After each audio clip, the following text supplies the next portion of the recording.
Assalamualaikum warahmatullahi wabarakatuh.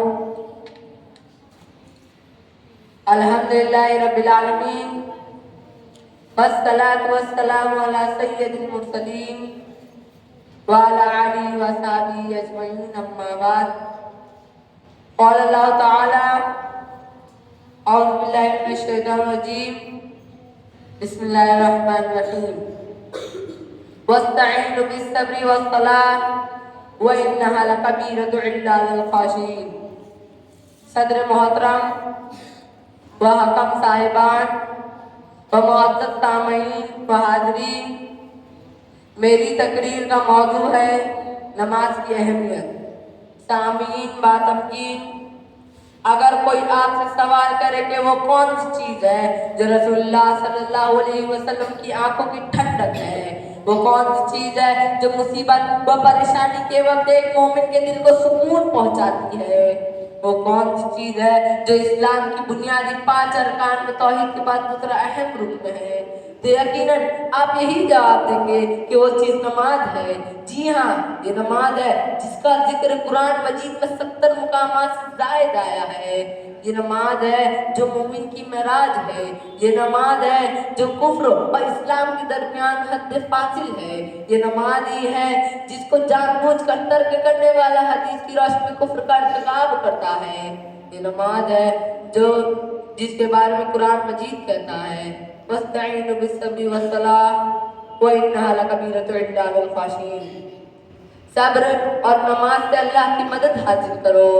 میرے بھائیوں، یہ نماز ہے جس کے بارے میں رسول اللہ صلی اللہ علیہ وسلم کا ارشاد ہے بین الرجل و بین الشرک والکفر ترک الصلاۃ.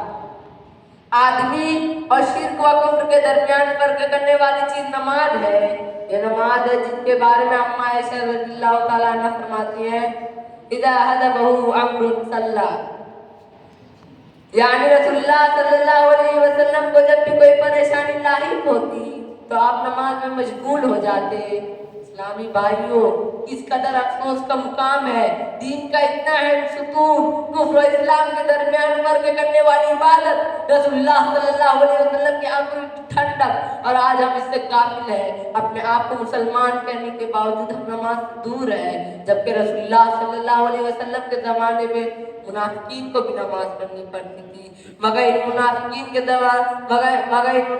کے بارے میں قرآن کہتا ہے وَإِذَا قَامُوا إِلَى الصَّلَاةِ قَامُوا كُسَالَىٰ.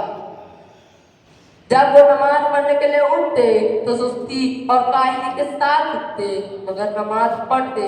گویا ہماری حالت ان منافقوں سے بدتر ہے. ہمارا حال یہ ہے کہ اذان ہوتی رہتی ہے اور ہم میوزک میں، ٹی وی میں، کھیل کود میں، اپنے کام کاج میں مشغول رہتے ہیں. ہمارے کانوں پر چون تک نہیں رہتی. کیا حال ہوگا ہمارے اپنے رب کے بارگاہ میں. میرے بھائیوں، قرآن مجید میں ایک جگہ اللہ تعالیٰ نے بیان فرمایا ہے جب جہنمیوں سے پوچھا جائے گا ما سلککم فی سقر، تم کو کس جرم کی پاداش میں سزا ملی، تو وہ اپنا پہلا جرم یہی بتلائیں گے لم نکن من المصلین، ہم نماز نہیں پڑھتے تھے.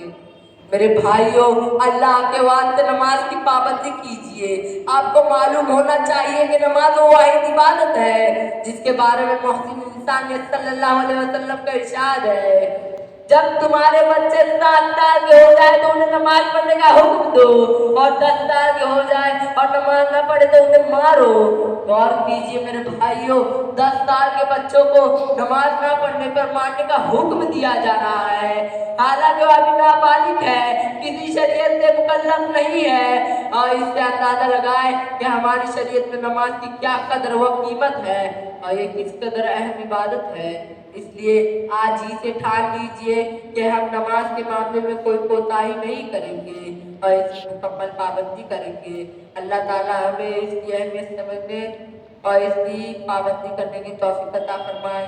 آمین و آخر دعوانا الحمدللہ رب العالمین. السلام علیکم ورحمۃ اللہ وبرکاتہ.